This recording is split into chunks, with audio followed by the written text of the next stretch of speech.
I wake up with the worst hangover ever. My brain pulsates like a heart and a skull that's 3 sizes too small. What did I drink last night? I try to recall the night before, but nothing comes to mind. This kind of pain I associate with raucous celebrations like, I can't remember.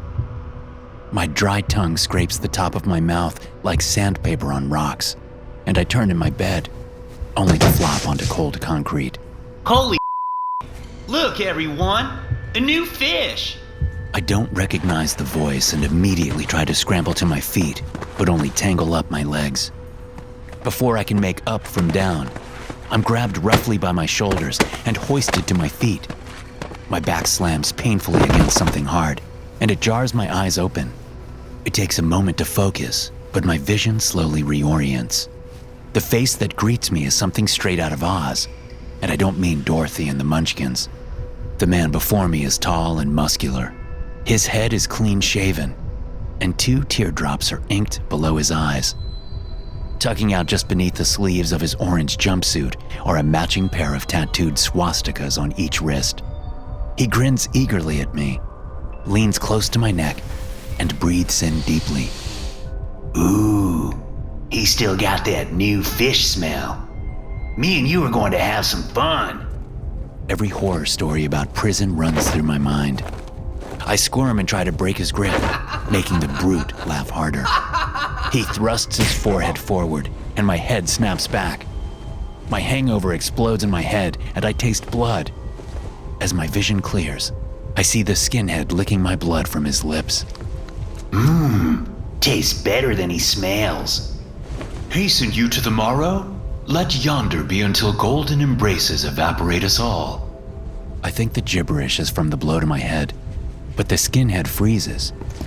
Glancing over his shoulder, I see 2 men approaching us, each also sporting orange jumpsuits. Glancing down, I realize that I'm wearing the same outfit. There's a letter D over each of our shoulders, followed by a string of 4 numbers. D0357 is the number belonging to the man that spoke.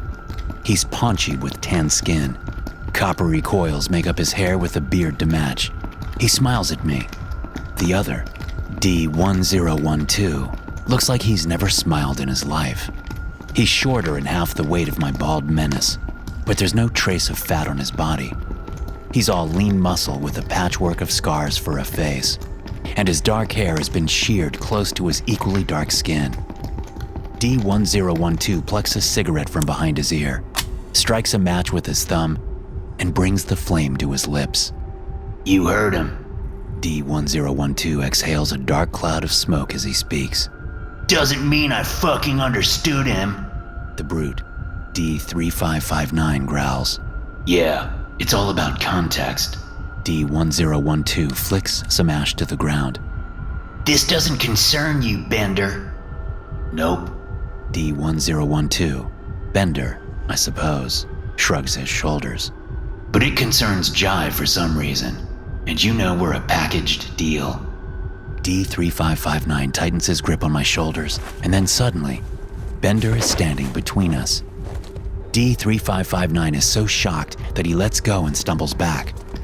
Bender inhales smoke again but doesn't say a word. He doesn't need to. D3559 shoves his hands into his pockets, turns to the side, and spits, doing his best to look unimpressed.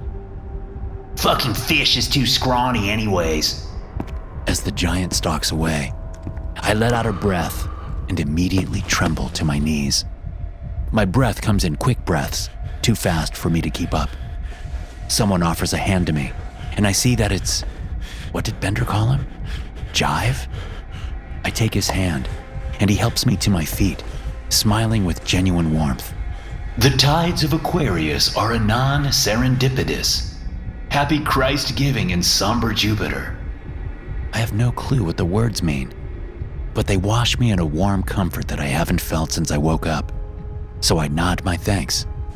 Jive's grin broadens, and he points to Bender.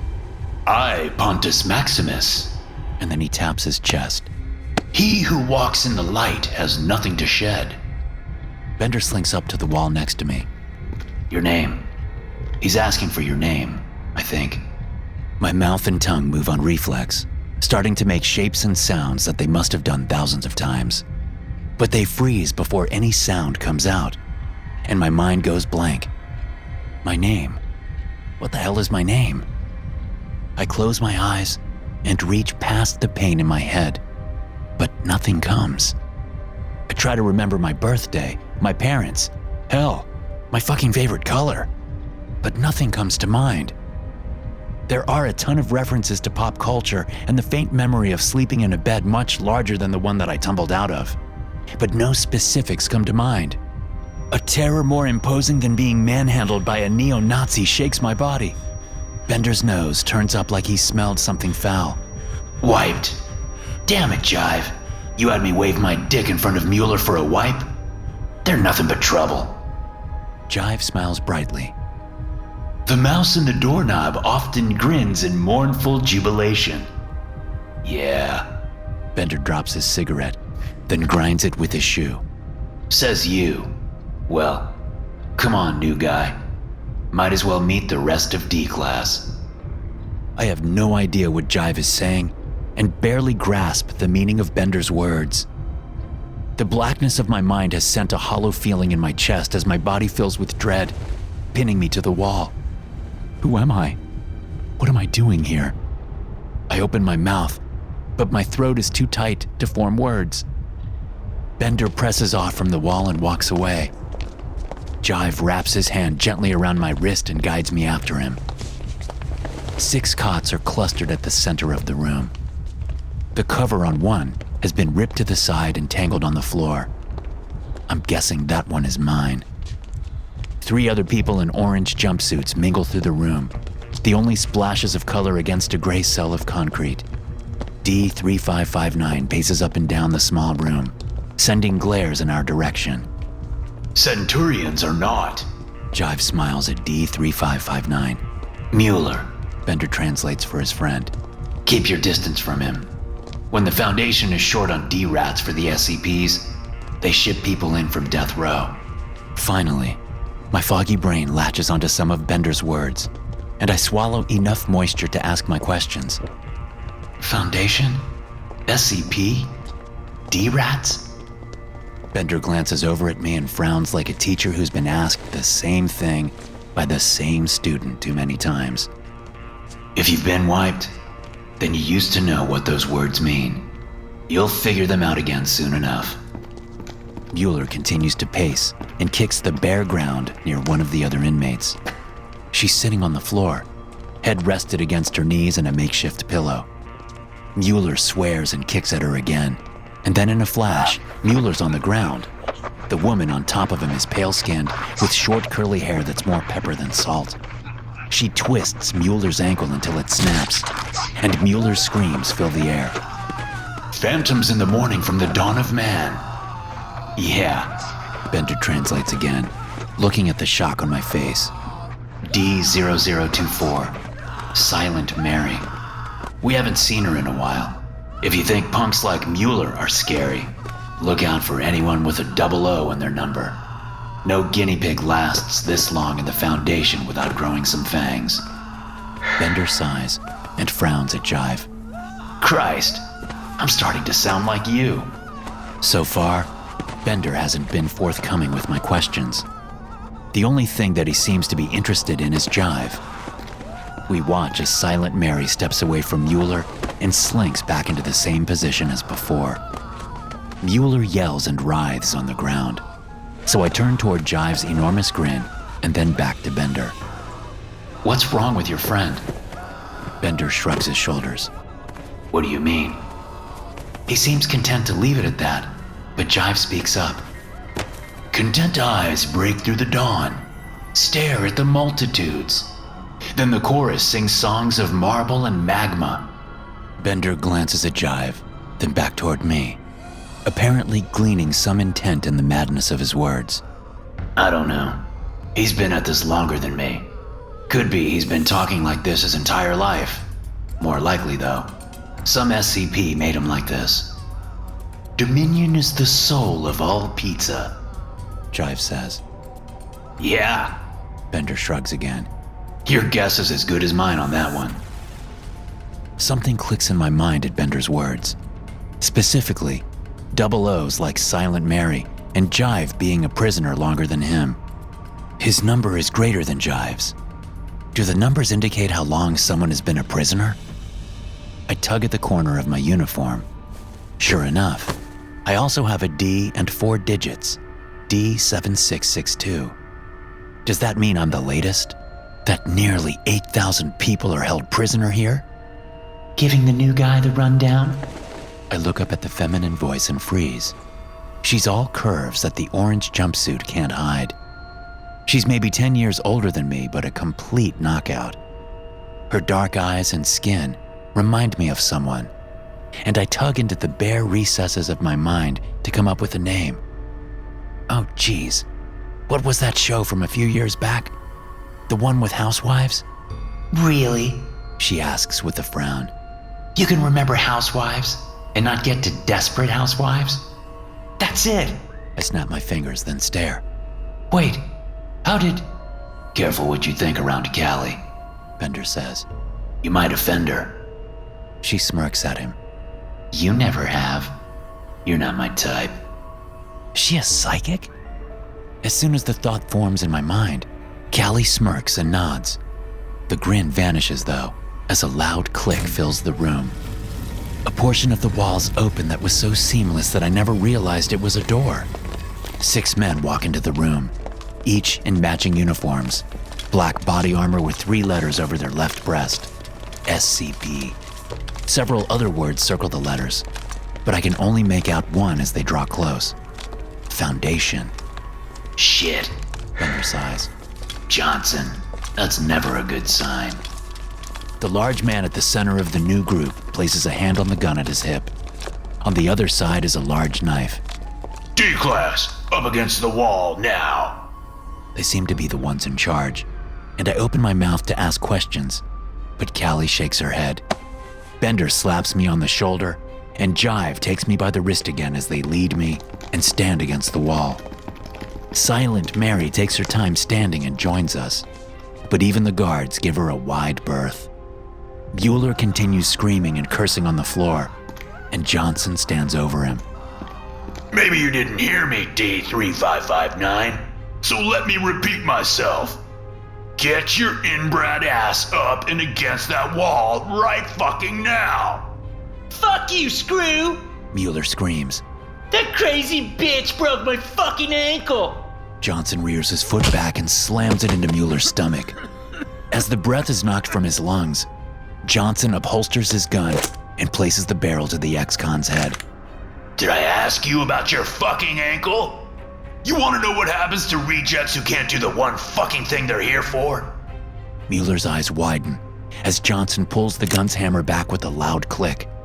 He nods, and Johnson takes a step back, but keeps the gun aimed at him the whole time. Slowly, Mueller hoists himself up and limps over in our makeshift line.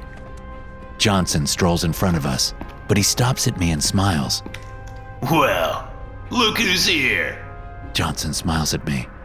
Looks like someone needs a crash course on the rules. Huh? I shake my head. Look, man, I just woke up here and... Johnson grabs me by the throat and pins me to the wall. A gag escapes my lips as he shoves the gun against the side of my head. One rule. You do what we fucking tell you, and you might live. You don't, and you definitely fucking die. Ah, Christ, Johnson. Bender steps off the wall and doesn't flinch as the other guards upholster their guns and point them at him. The new guy's wiped. He's already scared out of his mind. You don't have to go all Guantanamo to keep him in line. Johnson drops me and glares at Bender. You looking for some new scars? Why not? Bender smiles for the first time since I met him. Your mom likes them. She tells me so every time I sneak out of here. The room goes completely quiet. The silence breaks as Johnson slams the butt of his gun across Bender's forehead. He falls back against the wall before slinking to the ground. A purple mass raises in the flesh above his eye, with a fresh cut at the center, pouring blood down Bender's face. Jive's face transforms into fury. All previous signs of jovialness vanish as he steps forward, and Johnson trains his gun on him. You want some too, Mushmouth? Enough, Johnson. The voice that speaks through the walkie-talkie across the guard's chest is high-pitched and young, even through the static. They're no use to us dead. Escort them to the testing site. Johnson's whole face twists, unable to conceal his rage. But he holsters his gun and clicks his radio. Copied. Jive and I help Bender back to his feet. He doesn't even stumble as we march out single file. I wait until Johnson is out of earshot before putting my hand on Bender's shoulder. Thanks for that. Bender shrugs. That wasn't for you, new guy. That was recon. The guards lead us into a perfect square of a room. Like our quarters, the room is sleek and nondescript, but several people in white coats stand waiting for us. The outside of the floor has been lined with yellow tape. Standing at the center of the room is a red plastic bucket resting on a stool. A hose descends from the center of the room, bulky and long, something you would find on the back of a fire engine. Ah, there you are. The voice is the same from the radio. Though his voice is high-pitched, the man is middle-aged. Coupled with his bald head, short stature, and chubby stomach, he gives the impression of a eunuch. D-class to this wall, please. Johnson, you and your men, take your positions. We're almost done setting up. Bender gives no sign of his defiance from earlier. He's the first to do as told, and we all follow his lead. The guards split into two teams, each taking up positions on opposite sides of the bucket. Callie lets out a breath. They're not leaving. That's good. Really? I ask, forgetting that Callie can just as easily read my thoughts. Johnson looks like he's looking for an excuse to shoot us. Oh, he is. Bender leans back against the wall. But the guards listen to the lab codes. Pinkerton doesn't want us roughed up, and he wants them close. That means they want to keep us alive for this one. Before I can ask what Bender means, Pinkerton stalks in front of us. He smiles brightly at us despite the indifference on Bender's expression and the open hostility on Mueller's. He carries a simple cardboard box with a hole cutter in the center. It reminds me of a game we used to play on Halloween, reaching in for peeled grapes and cold spaghetti and told it's plucked eyes and raw guts. I snap my eyes shut, trying to close in on the faint glimpse of a memory the box has triggered. Now then. Pinkerton's effeminate voice rings in my ears, and my mind turns blank again, so I open my eyes. You all know how this works. His glance falls on me. Oh, well, I suppose not all of you. So, let's save the newest for last, yes? Mueller is at the head of the class, and he glares at Pinkerton as he shoves his fist through the box. Pinkerton smiles while Mueller fishes around and pulls something from the box. It's a red ping pong ball with the number 3 written in black. Pinkerton moves to Silent Mary next, who pulls out a 2. It's a flush with Jive drawing a 4, then Callie a 5. Bender breaks the streak and draws a 1. Lucky number 1 again, Mr. Bender. Pinkerton chuckles. That's one way of looking at it, I guess. Bender grunts. Pinkerton doesn't offer me the box, but instead reaches in himself and hands me the last ball. And it looks like our latest volunteer is going last. I take the ball in my hand, but then stare after the doctor. Wait, volunteer? I step over the line, but Bender immediately yanks me back. He gestures to Johnson, whose hand is already on his pistol. Don't give me a reason. Listen to Pinkerton, do what he says, and you'll probably walk out of this alive. Probably isn't much of an assurance, but I look at Bender's number again. If the numbers are what I suspect, it means he's been through this a lot longer than I have. Nodding, I adjust myself in line and keep my feet behind the yellow tape. Pinkerton and the other scientists finish setting up a camera on a tripod and then aim it at us. This is SCP-864, D-testing, third trial. He clears his throat. Mr. Bender, whenever you are ready, please. Bender breaks away from us and steps to the center of the room. The sound of rushing water surrounds us, and the base of the hose swells up. The nozzle sends a steady stream of water directly into the bucket below, filling it in just a few seconds. The bucket shakes, Then a human hand breaks from the water's surface. I gasp as more hands shoot out from the water, but the rest of the subjects keep their composure, focused only on Bender. The hands fling in the air and the nearby floor as if looking for something to grab. Mr. Bender, Pinkerton says. a little closer if you will. Bender nods and steps closer. The hands now numbering 8. It's as if they can hear him as he draws closer, crawling along the floor in his direction. They slap the surface until a hand lands on Bender's shoes. It tightens its grip, but Bender brings his other foot down, and a loud crack echoes in the room. The hand lets go and falls over limp. The other hands extend towards Bender, but he bobs and weaves like a prize fighter. Another hand lands on his jumpsuit, but he quickly breaks the appendage as easily as he did the other one. The movement slows him down, and several other hands grab him by the shoulders and chest and drag him towards the bucket. Bender's shoes squeak across the floor, and he struggles the whole time, trying to break their grip. Hollow by the righteous ineptitude! Jive screams and runs forward, but Johnson and another guard break from the sides and tackle him to the ground. Bender screams and yanks himself back from the arms, and they tear away a section of his uniform as he does. The arms flail, waving the bright orange cloth like a flag, before retreating into the bucket, splashing water onto the ground. Bender's exposed torso is just as scarred as his face, and he looks more terrifying than the strange creatures as he stalks towards the guards and heaves them off Jive. He and Johnson square off, each screaming into the other's face. Here's an idea. Bender shoves Johnson's chest. How about not tackling the one guy doing your fucking job? Johnson stumbles but regains his balance and rounds up to his full height, several inches over Bender. You don't tell me what to do. No, he doesn't. Pinkerton's voice silences the commotion. I do. And if you cannot bring yourself to do the responsibility assigned to you in this trial, I'll have your clearance revoked, your mind wiped, and put you in the cell next to Mr. Bender. You won't remember him, but I'm sure he won't forget you. The color drains from Johnson's face so fast that I know the threat isn't idle. Was that what happened to me?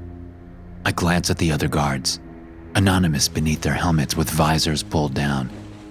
Had I been one of them before waking up this morning? Dr. Pinkerton, Johnson swallows. D1012 has extensive combat training. I knew he wasn't in any immediate danger. I didn't want to interfere prematurely and ruin the experiment's results.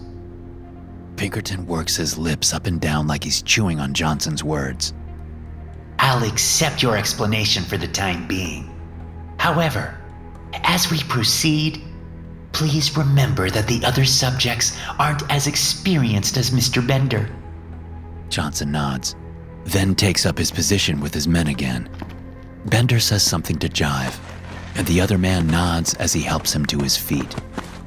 The fear washes over me when the two fall back in line, and my body trembles. What the fuck is that thing? Bender looks at me with a frown. What? You've never seen a bucket before? The returning sound of rushing water drowns out my string of swears. The hose opens and sprays a fresh stream into the bucket, filling it without missing a drop. Pinkerton clears his throat again, and the scientist with the camera trains it on us again. D0012, you're up, please. Silent Mary crosses the tape and walks to the bucket at a leisurely pace. This time the appendage that springs up is a giant spider leg, red and hairy, its tip ending with a claw. The older woman shows no fear as she steps close, and one of the legs extends and wraps around her waist. Mary shushes and coos as the arms wrap around her. She brushes her hand against them and nestles her cheek against the hairy nightmare.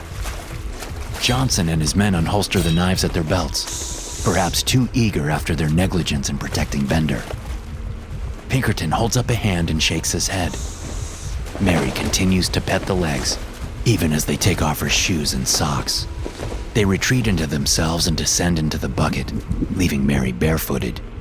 Very interesting, Pinkerton says, and raises his voice louder, directing it toward the camera. It appears that the manifestations of SCP-864-1 may respond to the hostility of the subjects. After all, the hands didn't become violent with Mr. Bender. Pardon me, with subject D1012 until after he attacked it. Silent Mary doesn't give any sign that she understands Pinkerton. She rejoins us, slides down against the wall, and falls asleep in the same position I first saw her. After a few seconds of hesitation, a guard steps forward and picks up the bucket. He lets out a loud breath as he dumps the water into the drain in the floor, then returns it atop the stool. Hey Mueller, you hear the doc? Bender asks. All you gotta do is think happy thoughts. You know, same-sex marriage, interracial adoption, peace between Israel and Palestine, that sort of thing. Fuck you! Mueller growls. Pinkerton waits for the water to finish filling the bucket before speaking. D3559, please step forward. Mueller takes a steady breath and limps toward the bucket. He wears a fake smile, trying to take Bender's advice despite his bluster. The bucket wobbles, nearly tilting over, and something bolts forward. It's a giant mechanical claw that wastes no time clamping around Mueller's throat. His mouth opens, but only a gargled scream comes out. The guards rush forward and strike with their knives. Their blades clang against the steel, some bouncing out of their hands. The claw descends rapidly, dragging Mueller's face beneath the water. He kicks his legs against a loud mechanical whine, but his shoulders crunch as they're dragged past the bucket's smaller width. A spray of blood fills the air as Mueller is dragged beneath the surface, his whole body somehow devoured by the small object. Pinkerton says, his matter-of-fact tone making my fear rise higher and my body shake even more. Perhaps I was wrong with my last hypothesis. Still, we haven't seen that manifestation before. Make a note of possible countermeasures to employ for the next field test. It appears knives aren't always going to be enough. One of the researchers taps a note into a tablet, and my breath comes out in rapid, short bursts. Shouldn't they call off the experiment now? Isn't that what scientists are supposed to do when an experiment goes wrong? A gentle hand rubs my shoulder, and I look into Callie's dark eyes. Calm down, She smiles. The guards aren't going to sit on the sidelines anymore. Not after Pinkerton's threat. And remember, that one was a fluke. The ones so far have been pretty tame. She's right. Bender's appendages hadn't been too menacing. Not that I'm as tough as him, but if something like that pops up, the guards should be able to handle it. I doubt that Mueller was an ideal inmate, but they still tried to save him. And maybe I would get lucky like Silent Mary and draw something scary but harmless. The only problem is that I have shit luck. Callie chuckles. How would you know? I shake my head, smiling despite it all. Right, psychic. That's going to take some getting used to. My relief is short-lived as the same guard walks over and picks up the bucket again, this time more confident than before. When he empties it down the drain, the water is tinted red with Mueller's blood. Callie must sense my thoughts because she puts her hand in mine as I look toward the ground. D0357, Pinkerton says over the sound of rushing water. if you would be so kind. Someone pats me on the shoulder, and I look up into Jive's beaming face. Endeavors of yonder and soft, be not jealous nor gelatinous. His words are still a complete mystery to me, but the tone is kind, and his presence comforting. Even with his own possible brush with imminent death, he's taking the time to reassure me. I can see how even a hard-ass like Bender came to care for this strange man. Jive is halfway toward the bucket when it stirs. Green-gray armor rises, and the arms end with a giant crab claw. It's joined by 3 others, each of mismatching sizes. Immediately, the smaller claws jut forward and clamp onto Jive's ankles. They flip him on his back with a heavy thud. Immediately, I know that Pinkerton's theory is full of shit. This thing doesn't care about state of mind if they immediately attack Jive. Johnson and his men spring into action. Their machetes go to work against the exoskeleton. It's not as resistant as the metallic claw that killed Mueller, but it's not easy work.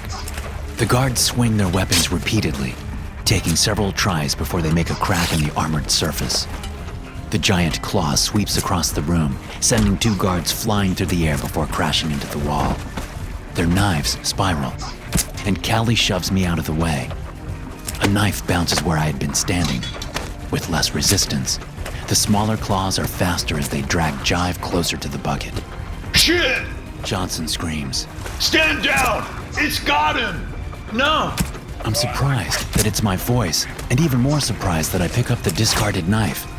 I run across the room and raise the heavy blade, striking against the smaller claws dug into Jive's flesh. It's not long before another blade joins mine. Don't waste time, new guy. Bender's familiar gruff voice comes from beside me. Work on the parts that are already cracked. With Bender's suggestion, I strike against the chink in the armor. We fall into a steady rhythm, taking turns striking at the limb's weak point. The green shell cracks wider, revealing gray flesh underneath. Bender delivers the killing blow, severing the claw from the rest of the arm. The air fills with a pungent smell as yellow pus pours from the wound. Bender yanks me back as the giant claw slams into the ground between us.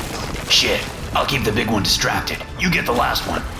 Bender disappears, and I get to work on the smaller claw. I can't see him anymore, but I hear the clang of metal against shell. There's no dent in the last leg, so I focus on the smaller half of the claw.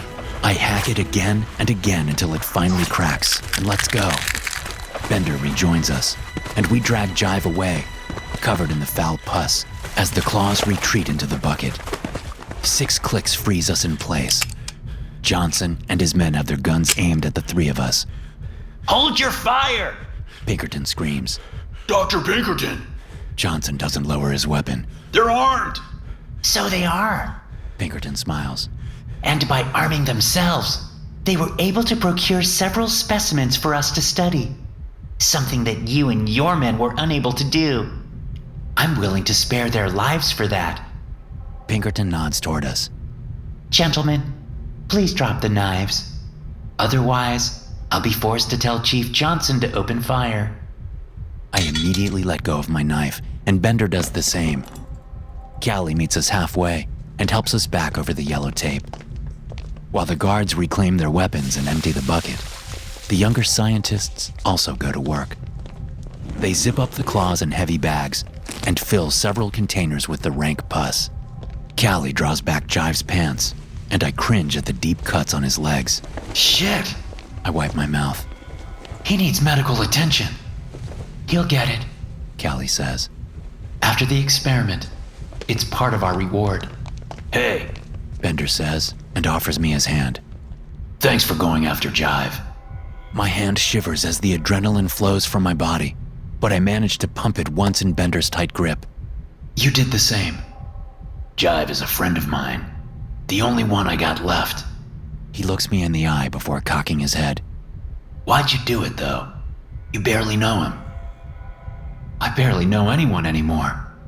I think for a moment of how my body sprang into action without consideration. I don't know why I did it. It just happened.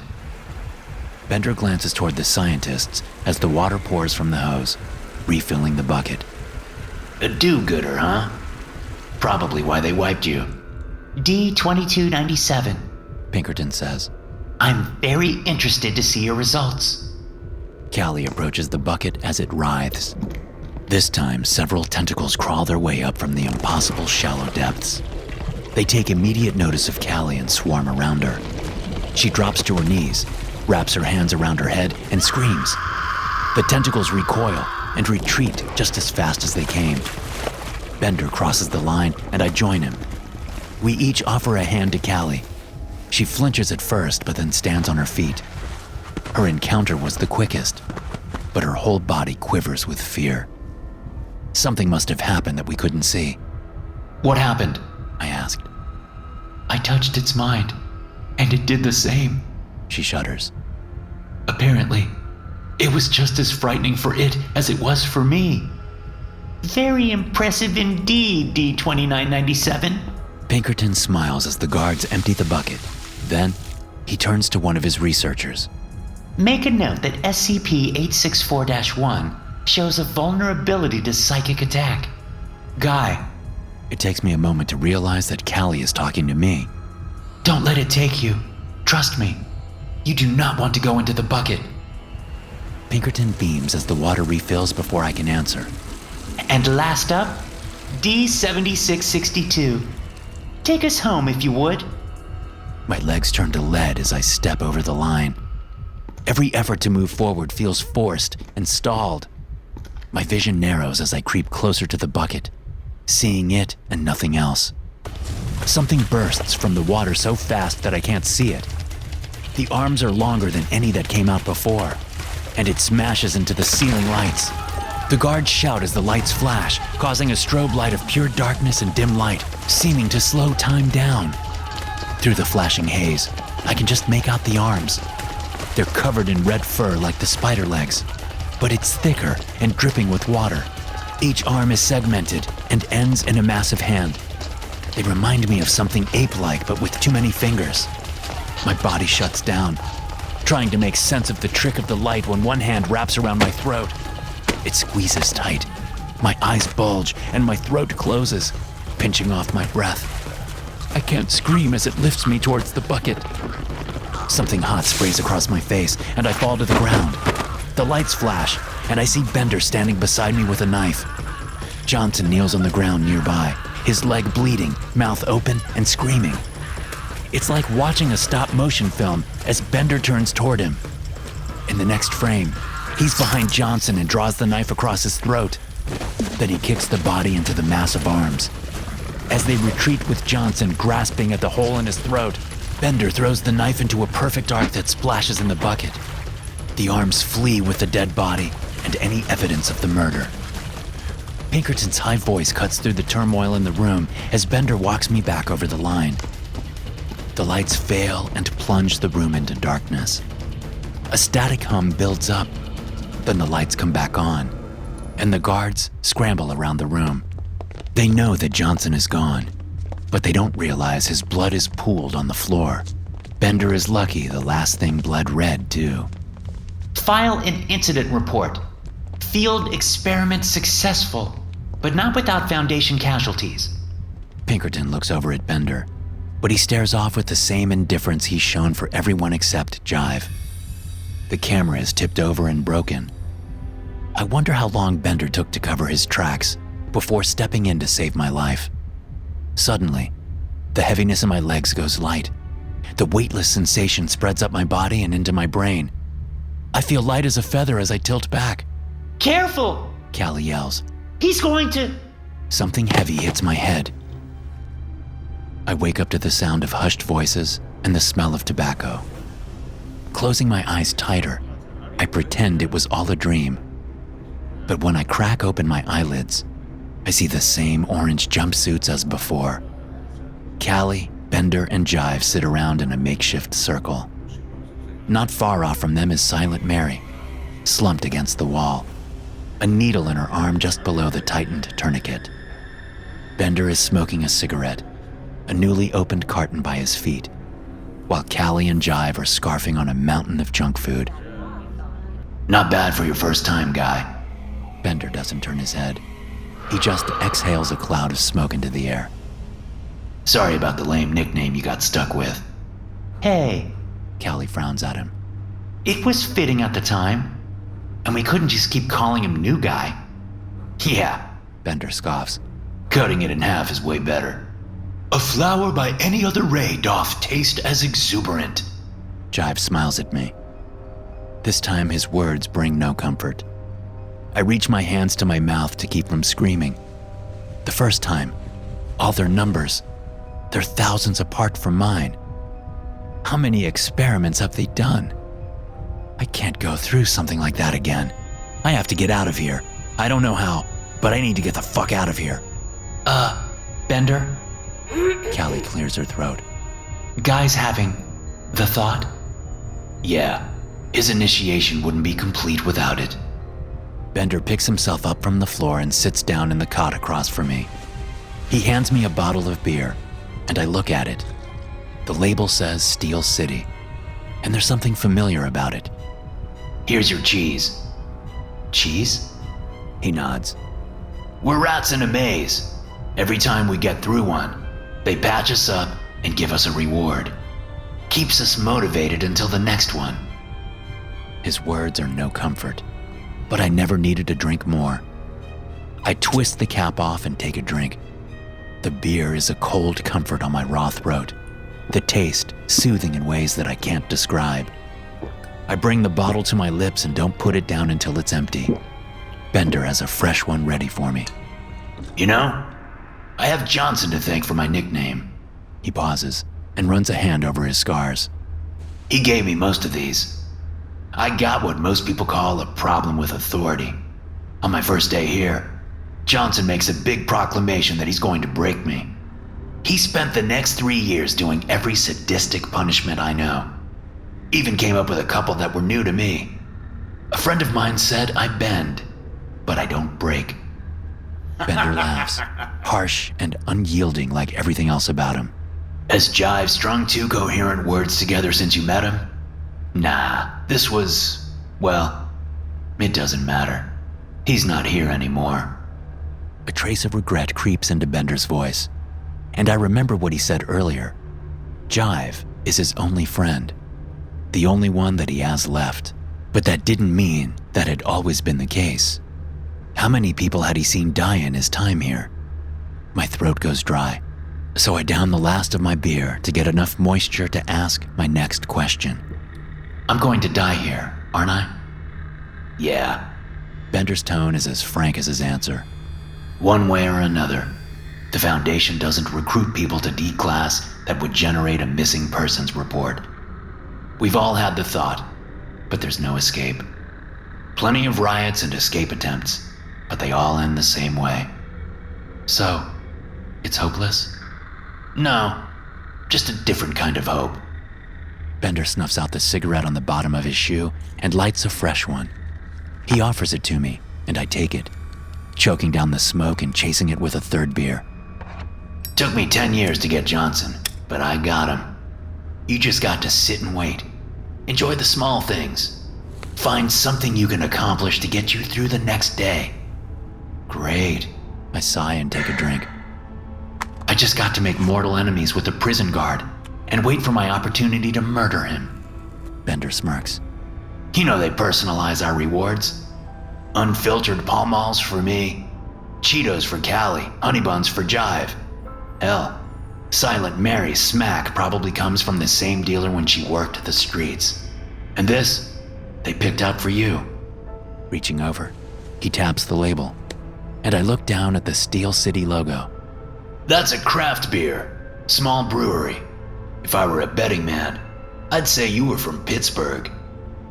Pittsburgh. I close my eyes and search for any memories that the word might trigger, but nothing comes to mind. When I open my eyes, though, the bottle looks more familiar than before. It's not much, but it's more than I had. Life here is hard. The cot squeaks as Bender stands. But it's a little easier with a purpose, and with allies. You had our back today. We'll have yours tomorrow. Keep doing the same for us, and we'll keep doing the same for you. It's not an offer of friendship. Bender says he was never broken, but I'm not sure if that's true. He's probably lost so many people that he doesn't want to get close to anyone again. Yet, the invitation is an open one. I join the circle with the other 3 and take a honey bun that Jive offers. The sugar clashes against the layer of beer on my tongue, but the floor is more comfortable than I thought as I settle into my new life. SCP-864 is a 20-centimeter tall wash basin with a 10-centimeter radius, composed of red metal commonly found in wash basins. The words "Made in China" and "Cherry Imperial Goth Applications" are imprinted on the bottom with black ink. No company of that name is found anywhere in China. When SCP-864 contains at least 200 milliliters of water, it will manifest an instance of SCP-864-1. Instances of SCP-864-1 designates a series of appendages which have appeared from SCP-864. Instances of SCP-864-1 may attempt to seize a human subject within their reach and violently pull them into SCP-864. Instances of SCP-864-1 do not always attempt to take the subjects, with tests showing that the majority of SCP-864-1 instances will make no attempt to attack human subjects. No subjects taken through SCP-864 have been recovered. Hey guys, thanks for listening. Be sure to subscribe to the podcast for more SCP stories like this one. You can also check out some more episodes from the SCP Experience podcast here. I'll see you in the next one.